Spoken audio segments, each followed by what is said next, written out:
Hello again from me, Dr. Scribbler of the new University of the Union in Thurgon, and welcome to our 8th lecture on the known world, its peoples and beliefs.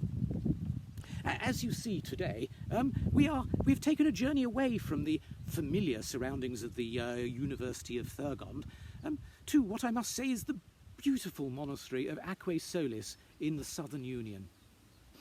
I am visiting to undertake some personal research for a forthcoming publication, and Abbot Hisvin al-Shams has been kind enough to let me consult some scrolls in their marvellous library.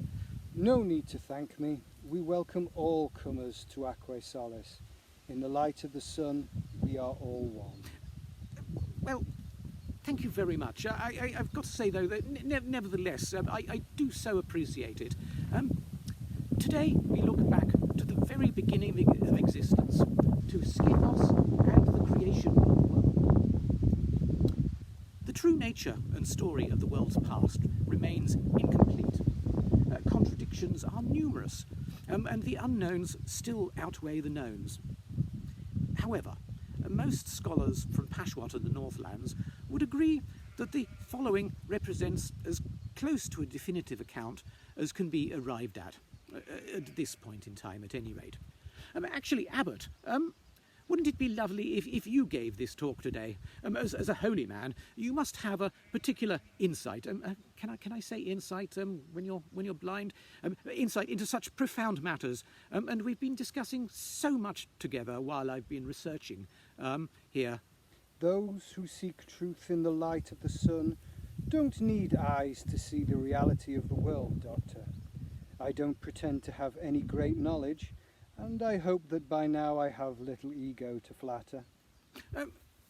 Nevertheless, Abbot, our students would absolutely love it, and it would make them very, very happy to get a perspective from someone outside academia. Very well, if you insist, I must do my best to oblige. Wait. What do I do? Sit here and look at this glass? Yes, that's the idea. How do you see it? Fascinating. Let us begin then.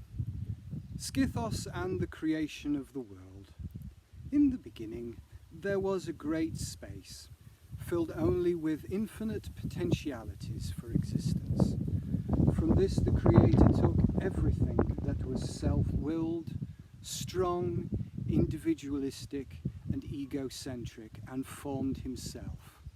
This form he called Scithos, the conscious embodiment of self and self-asserting strength. He then created the world and made 5 moons to circle it. Upon the earth he made the land and the sea and the primordial jungle, which covered the earth. He populated it with all forms of animals and plants, which he mated with incestuously. As was his way, the offspring of these unions were the spirits with whom the witches deal with to gain dark power. Of course, we who follow the path of the sun consider this a metaphor, not a literal truth. When we talk of Scithos, we talk of the ego in all of us. This is the child that craves gratification and fears pain. When we talk of the jungle and the battles between fearsome primordial creatures, we mean the suffering that ego and its needs create, in ourselves and in the world. When we... Yes, Father Abbot. Remember, these are just undergraduates, and we don't want to confuse the poor lambs. Also, I must say, many sources do insist that dismissing everything as a parable carries its own risks. Very well, I'll try to keep to the classic creation myth and avoid anything too easy. The jungle, as Scithos made it, was an orgy, competition, contest.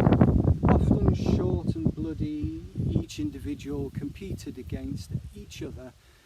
As hunter or hunted, the survival of the fittest, fastest, strongest and most cunning was the order of creation.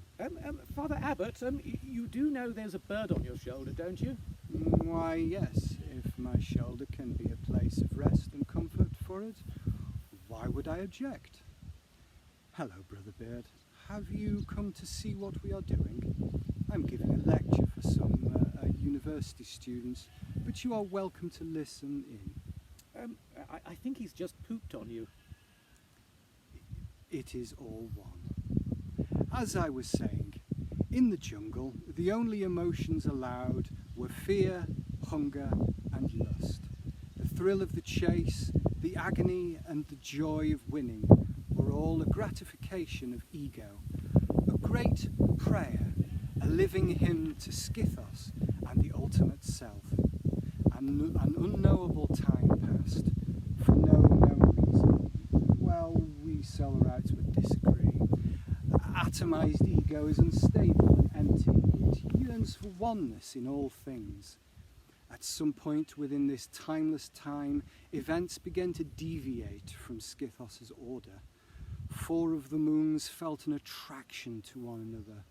All 4 collided with colossal force, and the release of energy created the sun, and for the first time, dawn rose on the primordial jungle. A holy first day.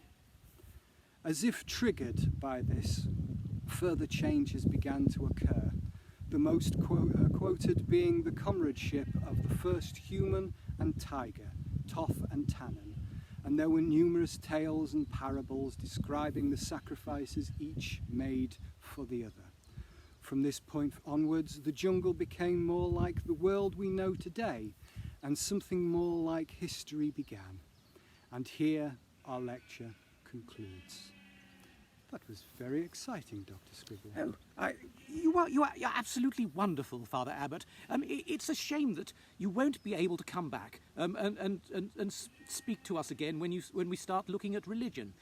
Anyway, in our next lecture, I will be back in Thurgond, and we will look at the earliest civilizations from the dawn of time: the Yaggers, the Archirons, and their great wars. Thank you from both of us, and goodbye.